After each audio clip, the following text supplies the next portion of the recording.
Während der letzten 7 Tage unserer Reise erleben wir die schlimmste Mückenplage unseres Lebens. Das Abenteuer ist einfach nur deppert. Die Mückenschwärme lassen uns verzweifeln. Seit 4 Wochen fahren wir quer über die Berge der Balkanländer und unser Ziel ist die slowenische Stadt Maribor. Auf unserer gesamten Reise haben wir bis jetzt keine einzige Mücke gesehen.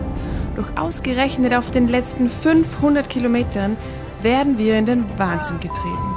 Oh, man soll ja nicht kratzen, aber es ist so gut. Die Motivation ist am Ende. Wir brauchen uns da nichts beweisen, dass man das irgendwie durchzieht oder so.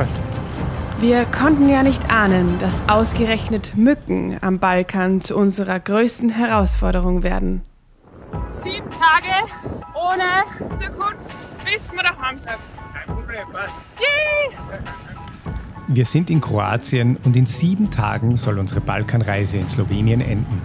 Um uns eine letzte Challenge zu setzen, vereinbaren wir, von nun an keine Unterkunft mehr zu buchen, sondern wild zu zelten.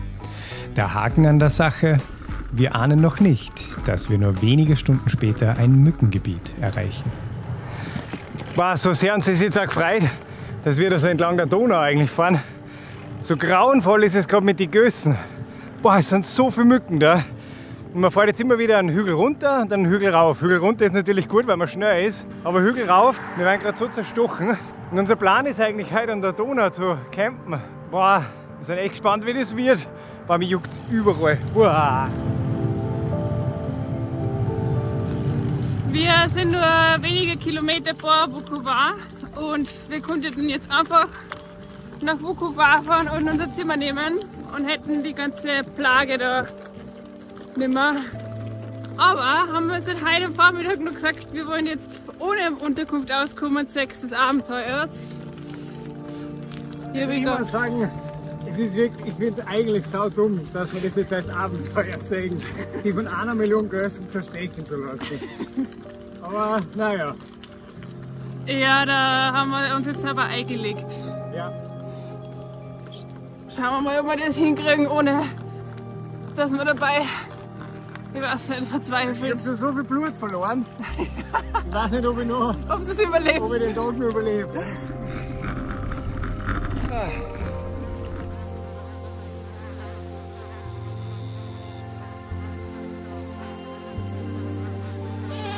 Dann schlag bitte die Gößen auf meinen Rücken, nicht filmen. Und schnell rein ins Zelt. Wow.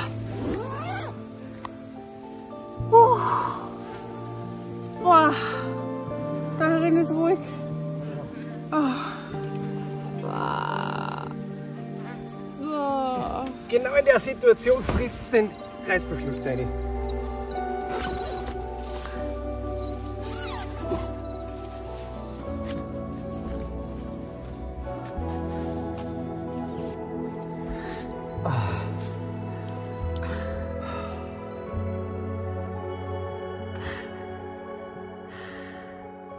Wow, das halte ich nicht aus.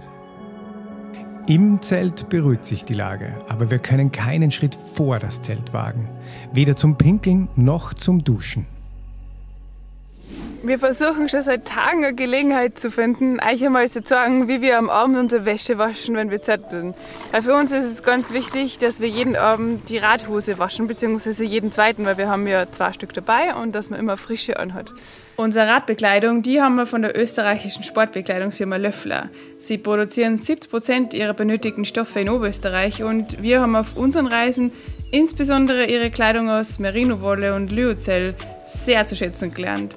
Sie sind angenehm zu tragen und wir riechen besser. Auf jeden Fall sind sowohl die Socken als auch die Leiberl geruchshemmend. Somit ist es gar nicht so schlimm, dass wir sie nicht jeden Abend waschen können. Wir hängen sie dann einfach im Zelt auf. Da haben wir so eine Wäscheleine herinnen und lüften sie quasi so über Nacht aus. Und wir können die locker 3 bis 4 Tage anziehen. Also die Salzränder, ja gut, die sieht man dann, aber man stinkt einfach nicht so.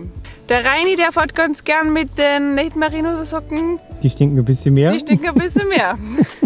Den Unterschied kann man definitiv feststellen. Ich will nur die Gößen vertreiben. Das gelingt aber überhaupt nicht. Wer sich für die Merino-T-Shirts oder allgemein für die Bekleidung von Löffler interessiert, unten in der Videobeschreibung gibt es einen Link auf die Webseite.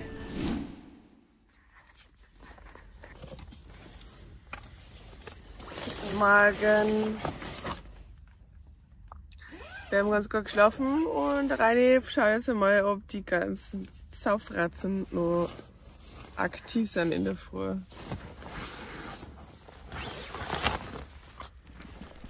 Boah, jetzt sitzen wir endlich wieder am Radl. Es war, also ich hab sowas noch nie, oder wir haben sowas noch nie erlebt, oder? Ja. Es waren so viele Gössen. Jetzt haben wir kurz eine Phase in der Früh gehabt, wo es ein wenig ruhiger war. Und jetzt beim Zusammenpacken haben sie uns wieder so zerstochen. Nein, das hält nicht aus. Mein Rücken, eigentlich konnte ich sagen, mein ganzer Rücken juckt. Für normal merkt man ja, da juckt der Stö. Aber jetzt ist so einfach ein juckender Rücken. Ah. Ich glaube, wir blenden euch mal unsere Stiche ein. Was da los ist. Wow, ja.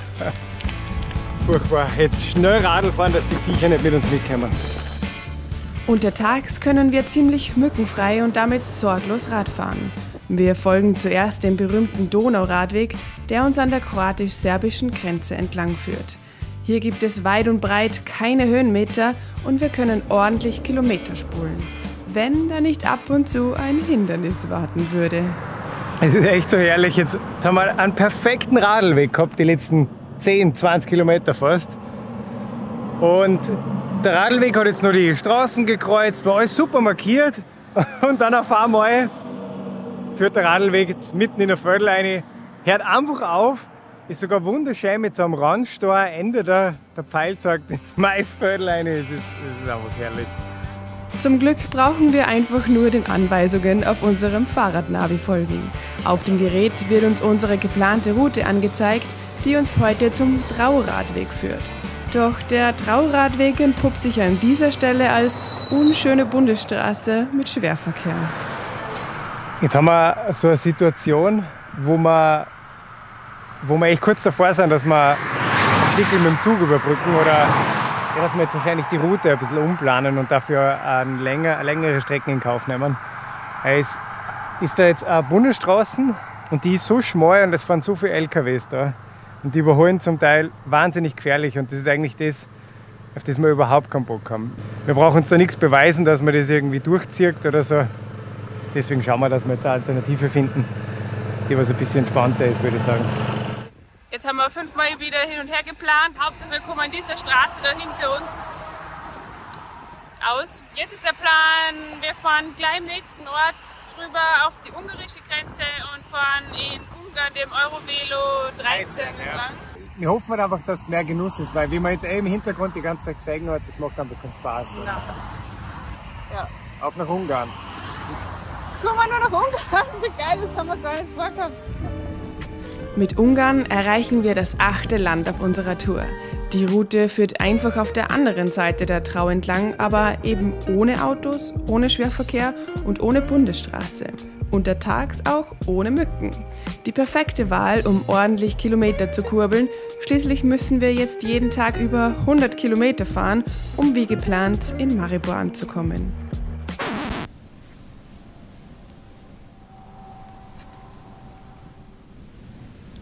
Jetzt sitzen wir da gerade in Ungarn, in der Nähe von der Trau, auf so einem Dammweg.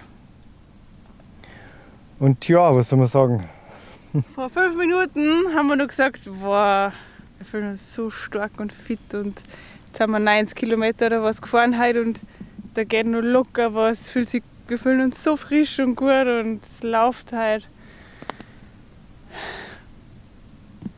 Und jetzt fahren wir um die Kurven und wie aus dem Nichts, wirklich. Ich habe seit wir losgefahren sind nicht arme Probleme gehabt und jetzt auf einmal sticht es mir voll ins Knie. Ja, ist wahrscheinlich einfach überlastet, keine Ahnung. Hätten wir mal ein bisschen mehr gedehnt, gell?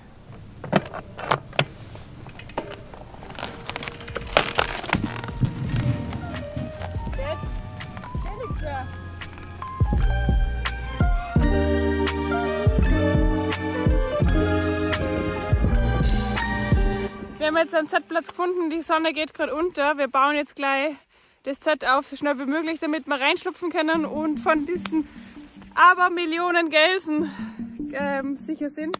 Wir sind ultra arg zerstochen. Es war in Skandinavien wirklich harmlos im Vergleich zu dem, was wir da an der Trau erleben. Es ist nicht in Worte zu fassen. Bist du deppert.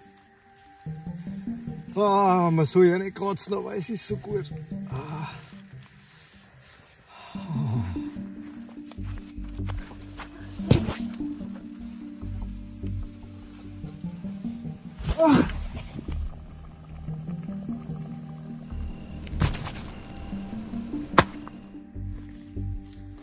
Den ganzen Friedhof da herinnen. Nein, Die war schon blutig. Nein, es ist wirklich so grausam.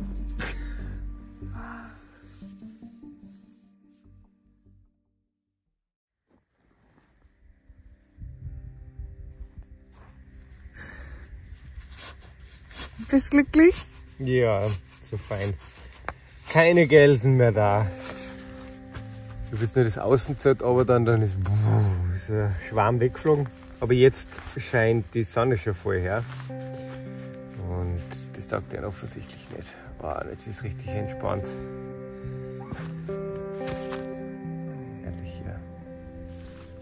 Endlich ein paar Stunden am Morgen, ohne von Mücken gestochen zu werden. Einfach ganz entspannt in den vorletzten Tag starten.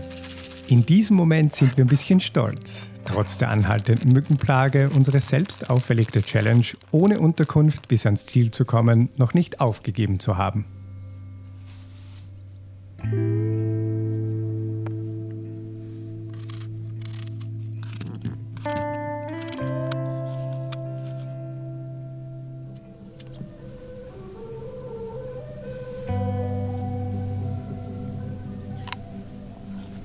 Ich glaube, der Eisenmann ist da. Mein Lieblingsfrühstück. Vielleicht könnt ihr uns einmal sagen, wie euch Porridge mit Wasser schmeckt. Die Angie sagt, das ist ihr Lieblingsfrühstück. Meint es nicht so unbedingt. Würde mich mal interessieren, wie das bei euch so ausschaut.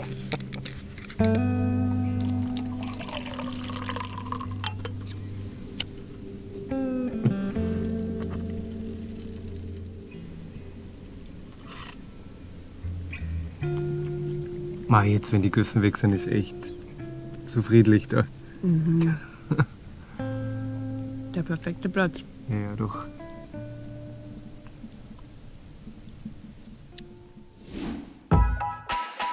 Von Ungarn wechseln wir über die Grenze zurück nach Kroatien. Unsere Muskeln werden von Tag zu Tag müder und auch manchen Ausrüstungsgegenständen sieht man den Verschleiß an. Der Schuh. Ohne Gaffer wird der einfach auseinanderfallen schon. Ich glaube, ich sollte mir neue Schuhe zulegen, wenn wir daheim sind. Schreibt mal in die Kommentare, welche Schuhe ihr empfiehlt. Stimmt, ja. So, jetzt haben wir schon den ganzen Tag wieder gefahren. Auf was freust du jetzt am meisten? Ja, auf der Dusche, auf dem Bett, herrlich. Hey, wir haben doch die Vereinbarung, dass wir nicht mehr in der Unterkunft schlafen, bis wir daheim sind. Die einzige, die Vereinbarung getroffen hat, ist die Angie. 7 Tage ohne Unterkunft, bis wir daheim sind. Kein Problem, passt. Du hast eingewilligt, ich habe den Videobeweis. Du musst einfach nur mitmachen. Bist du ein Weichei? Was Küssen angeht, schon, ja. Vor allem, ich weiß nicht, ihr habt ja die Aufnahmen schon gesehen. Das sind halt Dimensionen. Da macht es halt einfach keinen Spaß mehr. Ja. Ist kein Abenteuer, wie hast du vorher gesagt? Ist kein Abenteuer, ist einfach nur deppert. Kurz vor Sonnenuntergang kann ich Reini dann doch nochmal überzeugen, trotz Mücken eine letzte Nacht im Zelt zu schlafen. Oh, jetzt haben wir den Moment aufgewacht und die Motivation ist am Ende. Es ist vermutlich der letzte Tag. Boah, ich bin so fertig. Du? Ich spüre mich auch gut, ja. Der Hintern brennt. Beine sind schwer.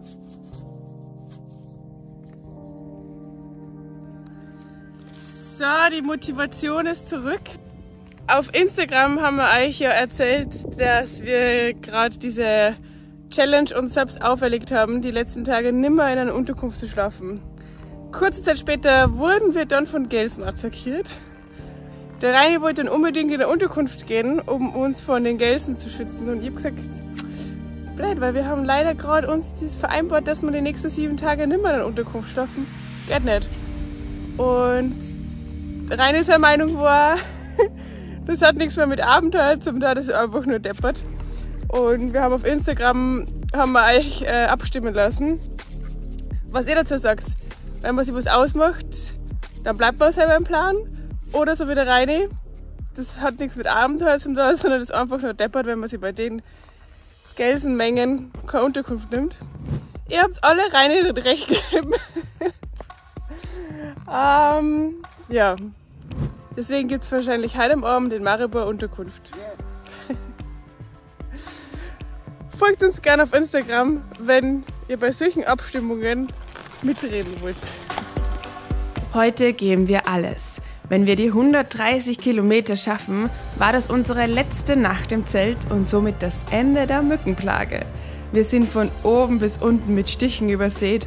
Mückensprays haben nicht die geringste Wirkung gezeigt und wir sind einfach nur froh, wenn wir dieses Summen der Gelsen nicht mehr hören müssen.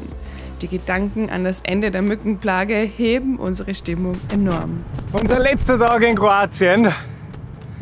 Wir fahren noch immer der Trau entlang und so cool am Horizont sieht man jetzt schon langsam wieder Berg. Das heißt, die Heimat rückt immer näher. Ah ja, ich freue mich wieder, wenn ich wieder in die Berg bin, weil Flachland ist einfach nicht meins. Also wie gesagt, ich freue mich auf daheim.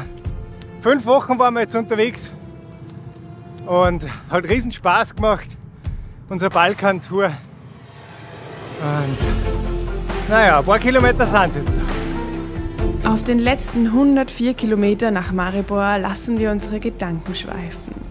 5 Wochen haben wir hier am Balkan verbracht und wieder einmal so viele kleine Abenteuer erlebt. Was für eine schöne Zeit!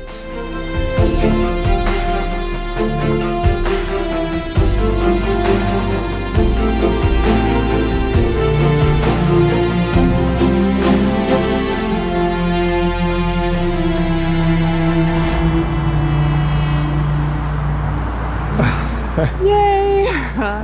Wir sind angekommen. Wow! Ja, 5 Wochen Balkan-Tour. Gehen jetzt zu Ende, wir stehen vom Hotel, weil heute haben wir unser Zimmer genommen. Heute, Zur Feier des Tages. zur Feier des Tages, genau, heute nicht mehr bei den Gössen schlafen. Morgen machen wir uns mit dem Zug auf dem Heimweg. Und wer sich für unsere Route interessiert, schaut auf Komoot. Der Link ist unten in der Videobeschreibung. Ihr findet überhaupt ganz viele Infos unten, auch unsere Ausrüstung und so weiter. Schaut vorbei. Genau. Und gebt dem Video vielleicht einen Daumen nach oben. Ja. Und das wird uns echt voll helfen. Und wir sehen uns im nächsten Video, würde ich sagen, wieder.